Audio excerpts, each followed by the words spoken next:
स्वागत है आपका कमोडिटी राउंड अप में। मैं हूं नीरज और आज बातचीत होगी सबसे पहले कच्चे तेल पर। एक बार फिर से 80 की तरफ उसने मार्च शुरू किया है। क्या परिस्थितियां बन रही हैं कि क्रूड थोड़ा सा ऊपर जाते हुए दिख रहा है या फिर ये एक फिजल आउट होने जैसी स्थिति बन रही है। दूसरा मसला होगा मेटल्स का, जहां पे बेस मेटल्स में तगड़ी दबाव देखने को मिल रही है। कॉपर कई महीनों के लोज पे चला गया है, स्टील में भी काफ़ी गिरावट है। तो क्या ये चीन का प्रेशर है या फिर एक ग्लोबल रिसेशन जैसा माहौल बन रहा है, इसलिए मेटल्स में प्रेशर देखने को मिल रहा है। प्रेशस मेटल में सोना भी 70,000 के नीचे है अभी भी, और एक बाउंस आया था लेकिन उसके बाद वो फिर से टिक नहीं पा रहा है, 70 के नीचे चल रहा है। बावजूद इसके कि रेट कट की बातें चल रही हैं, डॉलर वीक हो सकता है, फिर भी सोने में अभी उतनी तेज़ी नहीं है। इस पर भी बातचीत होगी। तीनों मसलों पर बातचीत करने के लिए हमारे साथ एनर्जी एक्सपर्ट नरेंद्र तनेजा जी होंगे, साथ ही इनके चार्ट्स के टेक्निकल एनालिस्ट निशांत कुमार और कुंवर जी ग्रुप के डायरेक्टर रवि दियोरा, साथ ही चार्ट एंड ट्रेड के फाउंडर विकास पगड़िया। आप सबका बहुत बहुत स्वागत है। लेकिन सबसे पहले कच्चे तेल पे बात की जानी चाहिए नरेंद्र जी से। तनेजा जी, सर क्रूड एक बार फिर से ऊपर की तरफ थोड़ा सा रुझान दिखा रहा है। एक तो ये था कि आईईए की रिपोर्ट में यूएस में ड्रॉडाउन था तो थोड़ा सा उसकी वजह से हुआ, लेकिन फिर भी ऐसा लग रहा है कि क्रूड थोड़ा सा ऊपर जाने की कोशिश कर रहा है। क्या परिस्थितियाँ बदल रही हैं क्या? देखिए, अभी जो आप जिसका जिक्र कर रहे हैं ट्रेंड का, उसके जो मुख्यतः दो कारण हैं। एक तो वो लोग जिन्होंने लॉन्ग पोजीशंस ले रखी थी, वो थोड़ा सा उन्होंने चेंज किया है अपने पोजीशन को। लॉन्ग पोजीशंस की जगह जो है वो मतलब आउट हुए हैं, तो एक बहुत बड़ा जो एक कारण वो है। लेकिन जो सबसे बड़ा कारण है वो ये है कि बाजार इस बात का इंतजार कर रहा है कि ईरान जो है वो बदले में क्या कार्रवाई करेगा। क्योंकि अभी तक ईरान ने इतना लंबा समय लिया है, तो ऐसा लगता है कि ईरान करेगा तो जरूर कुछ, लेकिन क्या वो होगा, क्या वो बहुत जबरदस्त होगा, क्या उससे वॉर एस्केलेट हो जाएगी, उसको लेकर के बाजार में तनाव है। लेकिन बाजार का एक बहुत बड़ा हिस्सा ये मान के चल रहा है कि चूंकि ईरान ने इतना लंबा समय लिया है और हमास का नेता वो मारे गए थे, ईरान का नेता कोई नहीं था, तो इसलिए जो है वो मेजर्ड रिस्पांस होगा। मतलब रिस्पांस तो होगा, ऐसा होगा जिससे उनका आत्मसम्मान जो है वो बरकरार रहे, लेकिन पूरा युद्ध में वो तब्दील हो जाए वो शायद नहीं चाहेगा। तो लेकिन इसको लेकर के बाजार में थोड़ा सा जो है एक सस्पेंस, असमंजस की स्थिति बनी हुई है, और ये आपको कीमत में रिफ्लेक्ट कर रही है। लेकिन डिमांड एंड सप्लाई में जिस तरह का डिमांड को लेकर के काफी पेसिमिज्म था, बहुत निराशावाद था कि भाई डिमांड तो बढ़ेगी नहीं, सप्लाई बढ़ रही है, सप्लाई डिसरप्शन तो हुआ नहीं, तो कहीं कीमतें ऐसा ना हो बहुत नीचे लुढ़क जाएं। अब उसको लेकर के बाजार थोड़ा आश्वस्त हो गया है कि डिमांड जो है वो कम नहीं होने वाली, और हो सकता है थोड़ी सी डिमांड जो है वो बढ़े। तो ये एक बहुत बड़ा कारण है जो कीमतों में रिफ्लेक्ट कर रहा है। और मेरा अपना मानना है कि आप डिमांड, सप्लाई, जियोपॉलिटिकल, ये सबको अगर मिलाकर के देखते हैं, एक बास्केट में डाल के देखते हैं, तो कीमतें 80 के आसपास घूमेंगी। हो सकता है कभी 75 हो जाए, ये भी हो सकता है 72 हो जाए, पर ये भी हो सकता है 86 हो जाए या 90 को टच कर जाए। लेकिन अगर आप औसत निकालते हैं आने वाले 4-5 महीने के अंदर, वो 80 के आसपास घूमनी है, क्योंकि ये वो कीमत है जियोपॉलिटिकल फैक्टर को भी अंदर ले रही है और साथ साथ डिमांड को लेकर के भी उसको फैक्टर इन करके चल रही है।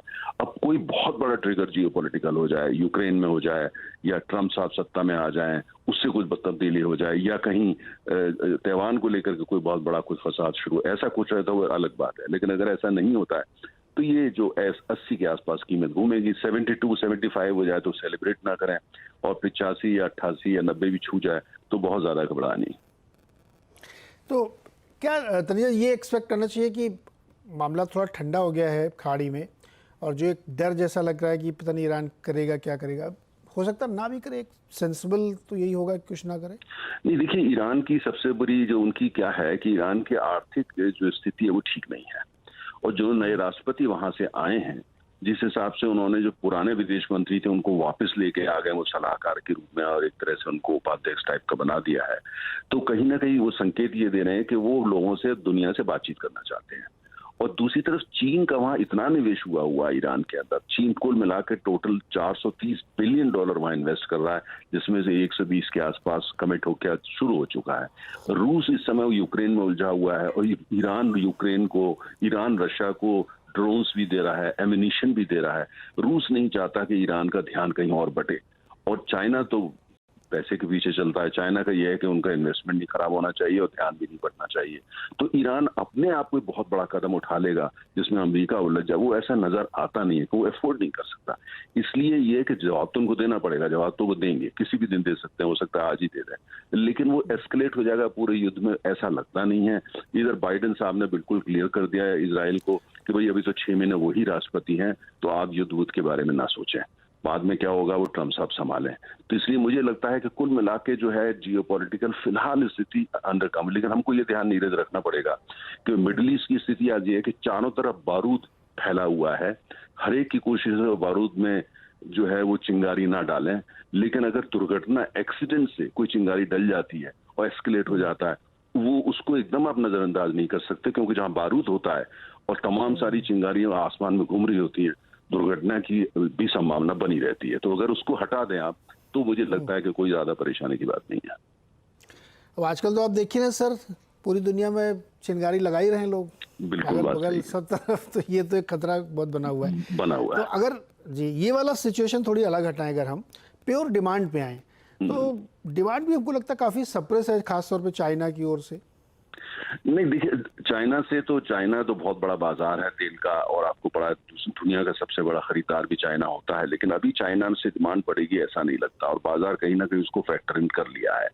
अगर चाइना में डिमांड घट जाती है ना, कोई सब्सटेंशियली घट जाती है, मान लिया 1.2 मिलियन बैरल्स या 1.5 मिलियन बैरल्स या आप 8 लाख बैरल, तब फिर बाजार में उसकी चिंता आपको दिखेगी, कीमतें घटेंगी। लेकिन चाइना जो है उसके पास पेट्रोकेमिकल और तेल को इंपोर्ट करके रिफाइन करके बेचना, पेट्रोकेमिकल की शक्ल में बेचना, स्टोर करना, इन तीनों की कैपेसिटी काफी है।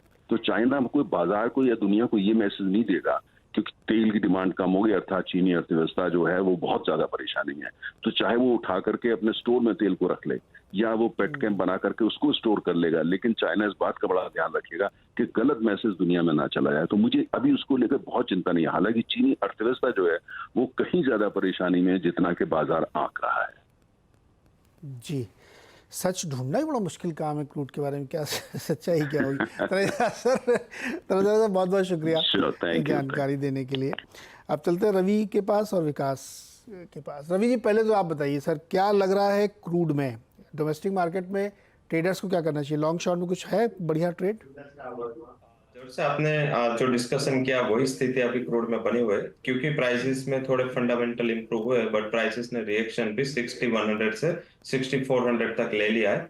आज जो नीचे है उसका रीजन है कि अर्ली मॉर्निंग एक न्यूज आई थी, इजराइल अभी मींस नेगोशिएशन के लिए रेडी हुआ है हमास के साथ, और एक वहां पे 15 अगस्त को एक उसका डेलीगेशन है वो नेगोशिएशन में जाएगा। तो अगर कुछ इसमें पॉजिटिव निकल के आता है तो क्रूड में थोड़ा प्रॉफिट बुकिंग यहाँ से दिख सकता है। आई थिंक ये एक सबसे बड़ा फैक्टर है। ऊपर क्यों आया क्रूड? क्योंकि काफी एक्सपेक्टेशंस थी कि यूएस की इन्वेंट्रीज काफी लोअर रहेगी, बट हायर रहेगी, बट इस वीक में जो इन्वेंट्री के एपीआई एंड दोनों ईआई के इन्वेंट्री के डेटा आए, वो डेटा काफी ऑप्टिमिज्म के साथ आए। नेक्स्ट वीक में जो ओपेक का रिपोर्ट आएगा, इसमें डिमांड को लेकर काफी जो परिस्थिति है वो साफ होगी। हालांकि आज सुबह चाइना के जो मैक्रो डेटा है वो काफी सपोर्टिव है। आई थिंक काफी टाइम के बाद जो डिफ्लेशन का खतरा था वो टला है, तो मुझे लग रहा है कि इस हिसाब से प्राइसेस नीचे नहीं आ रहे। ऑप्शन का यूज करें जब तक की स्थिति क्लियर नहीं होती, जिसमें मुझे लग रहा है कि 6400 के स्ट्राइक के आपको कॉल ऑप्शन लेके ट्राई करना है क्रूड में, जो 100 के करीब चल रहे हैं। बाय करें with stop loss of 60 and target would be 188। Okay, Vikas ji आप क्या करेंगे कच्चे तेल में? सर देखिए, अगर फंडामेंटली और जियोपॉलिटिकल तो सबने डिस्कस कर लिया। टेक्निकली अगर मैं क्रूड की बात करूं तो 200 डिमो को भी इसने वीकली चार्ट पे रिटेस्ट किया है, जहां पे 6020 के करीब का ये बॉटम बना के वहां से रिवर्स किया है। तो एक रेंज के अंदर क्रूड ऑयल चल रहा है। 6000 से सपोर्ट 6000 6100 एक सपोर्ट का जोन दिख रहा है, और हायर एंड पे 6550 6600 एक रेजिस्टेंस का जोन दिख रहा है। तो वैसे तो जो बायस है टेक्निकल चार्ट्स में बुलिश है, तो कोई भी डिप अगर मिलता है 6300 320 के करीब, तो क्रूड ऑयल पे एक बाई का पोजीशन बनाना चाहिए। 6210 का स्टॉप लॉस रखना चाहिए। हायर एंड पे 6550 एंड 6600 के टारगेट्स देखने मिल सकते हैं। ओके, अच्छा अब थोड़ा सोने की बात करनी चाहिए। विकास जी आपसे शुरू करते हैं। सोने में क्या करेंगे आप? अभी तो वैसे चल रहा था, ठहर सा गया है, एक बहुत छोटी सी रेंज में प्ले हो रहा है। क्या करने का? लॉन्ग करना है, शॉर्ट? सर, सोना अपने 200 डेमा को टेस्ट करके डेली चार्ट में 67,700 के करीब रिटेस्ट करके घुमा है। अभी सोने में जो है रेंज जो अपने को देखने मिल रहा है 68,500 से 70,000 के करीब का रेंज देखने मिल रहा है। तो गोल्ड में कोई भी अभी डिप आता है तो 69,000 68,700 गोल्ड में बाइंग की अपॉर्चुनिटी खोजनी चाहिए। एक स्टॉप लॉस रखना चाहिए 68,300 के करीब का। हायर एंड पे टारगेट जो होंगे 70,000 72,000 70,200 तक के टारगेट्स गोल्ड में देखने मिल सकते हैं। ओके रवि, भले ही इस समय थोड़ा सा लल डेज हो, लेकिन आगे आने वाले समय में तो बहुत अच्छी तेज़ी की उम्मीद है। और जूलर से पूछो तो वो तो हमेशा कहते हैं कि दुकान के बाद लाइन लगी हुई है, दाम वहीं खड़ा हुआ है। जरूर कस्टमर के लिए पॉजिटिव है। एक लाइन लगी है और सस्ते दाम पे मिल रहा है, तो आई थिंक एक कस्टमर के लिए पॉजिटिव। हालांकि फुटफॉल बढ़े जो ड्यूटी कट हुई इस हिसाब से काफी अच्छी रिलीफ एक फिजिकल मार्केट को मिले और फेस्टिविटी भी चालू है। एंड अभी तक का हिस्टोरिकल डेटा देखें तो 10 में से 8 साल gold September and August mid से पॉजिटिव रहा है। तो आई थिंक वहां पे माइट भी एक अच्छा उछाल देखने को मिले। And I think mid of सितंबर फेड की पॉलिसी है जिसमें डिसीजन मार्केट रेट करके एस्टिमेट पे ले रहा है। तो मुझे लग रहा है नियर टर्म अभी भी 1 से 2 ट्रेडिंग सेशन अभी एक रेंज बाउंड रह सकता है। आज भी कोई मैक्रो नहीं है, नेक्स्ट ट्यूसडे तक कोई बड़े मैक्रो यूएस के आने नहीं है। और कल पहली बार ऐसा हुआ अनएम्प्लॉयमेंट क्लेम्स के बाद, जो अभी मार्केट में थोड़ा कोशिश होता था अच्छे डेटा पे, तो कल सही डेटा पे मार्केट ने सही रिएक्शन दिया जो उसका हिस्टोरिकल ट्रेंड रहा है। इन बिटवीन रेट कट के एक्सपेक्टेशंस बढ़ रहे हैं, तो मुझे लग रहा है कि वहां पे एक सोने को सपोर्ट मिलना चाहिए। प्राइसेस आज थोड़े नीचे आए, जो मैंने इजराइल की बात की वही फैक्टर है जिस हिसाब से आज थोड़ा सबड्यूड ट्रेड है। बट मुझे लग रहा है कि डीप एक अच्छी बाइंग की अपॉर्चुनिटी प्रोवाइड कर रहा है। सिल्वर गोल्ड दोनों में बाइंग की मौका लग रहा है मुझे। गोल्ड को बाय करें around 69,400, stop loss 69,180, target would B 70,000। And silver को करंट रेट पे बाय करें, स्टॉप लॉस लगाए 79,700 का और 81,200 तक के टारगेट देखने को मिल सकते हैं।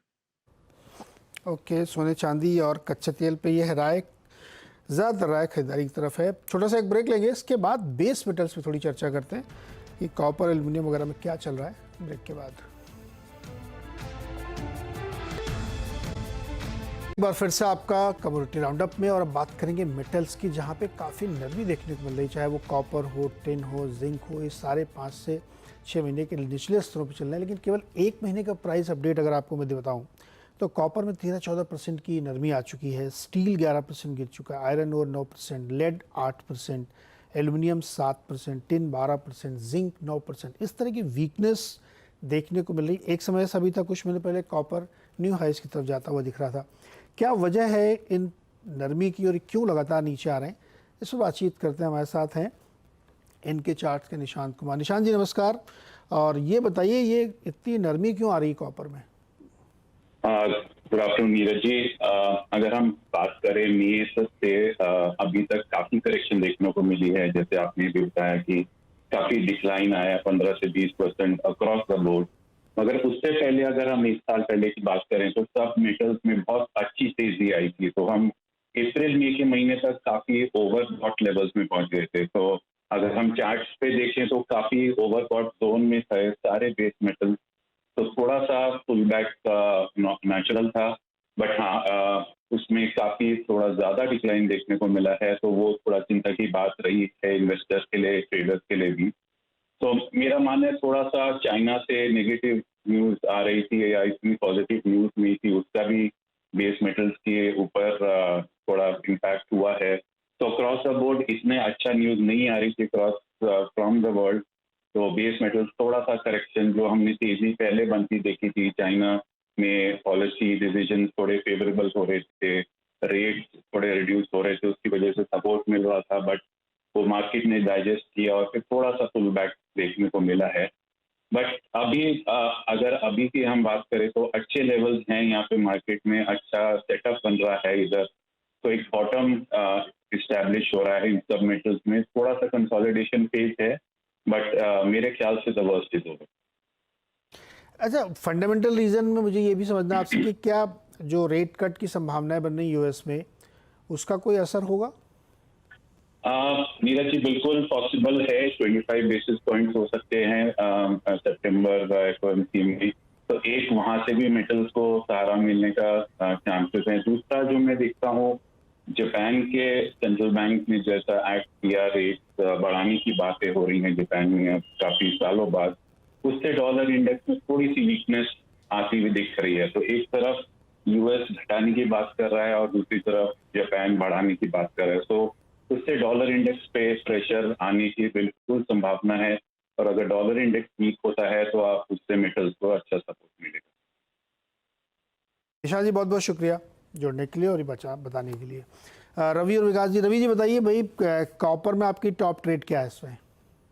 कॉपर माफ कीजिए, मेटल्स में टॉप ट्रेड क्या है आपकी?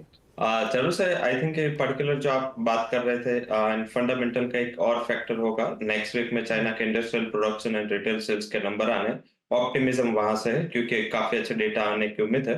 मुझे लग रहा है कि आज से लेके नेक्स्ट जब चाइना के मैक्रो आएंगे तब तक थोड़ा एक शॉर्ट कवरिंग का मूड बेस मेटल्स में रहेगा।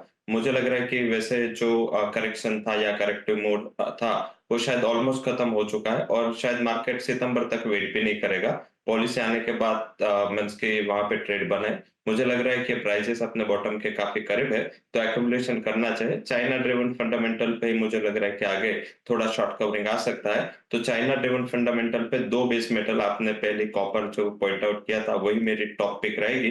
कॉपर 777 पे बाई करे, स्टॉप लॉस लगाए 767, टारगेट वोट भी 790 एंड जो सेकंड पिक रहेगी वो है जिंक में भी काफी अच्छी सपोर्ट दिख रही है एंड चाइना के रियल एस्टेट मार्केट के साथ काफी अच्छा कोरिलेशन है। मुझे लग रहा है वहां पे एक बाउंस दिखना चाहिए। 250 पे बाई करें, स्टॉप लॉस लगाए 250 का और 257 तक के लेवल की उम्मीद करनी चाहिए। कॉपर और जिंक दो में आप कह रहे हैं कि बाइंग की जा सकती है, यहाँ से ऊपर की तेज़ी देखने को मिलेगी। ओके रवि, बहुत बहुत शुक्रिया जुड़ने के लिए और बातचीत करने के लिए। तो ये था हाल आज कमोडिटीज़ का, कॉपर का, अलग अलग कमोडिटीज़ का, जिंक का भी कॉल भी दी इन्होंने और कच्चे तेल का। तनेजा जी बता रहे हैं 75 से 80 की रेंज में घूमेगा। 80 से ऊपर जाए तो खुश होने की ज़रूरत नहीं है, 75 नीचे जाए तो बहुत दुखी होने की ज़रूरत नहीं है, क्योंकि वो फिर से पलट के उसी रेंज के बीच में प्ले होगा, अनलेस एंड अनटिल की कोई जियोपॉलिटिकल तस्वीर बदल न जाए तब तक के लिए। चलिए छोटा सा एक ब्रेक लेंगे यहाँ पे, और जब ब्रेक से वापस आएंगे तो आप फिर लौटेंगे इक्विटी मार्केट तरफ और आप देखिएगा फ्यूचर एक्सप्रेस।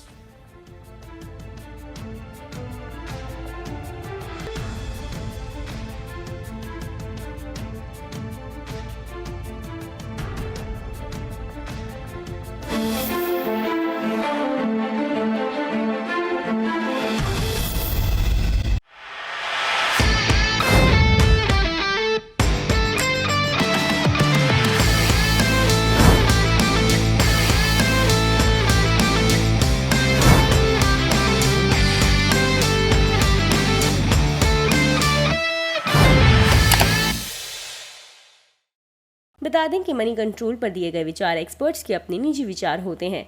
वेबसाइट या मैनेजमेंट इसके लिए उत्तरदायी नहीं है। यूजर्स को मनी कंट्रोल की सलाह है कि कोई भी निवेश निर्णय लेने से पहले सर्टिफाइड एक्सपर्ट की सलाह लें।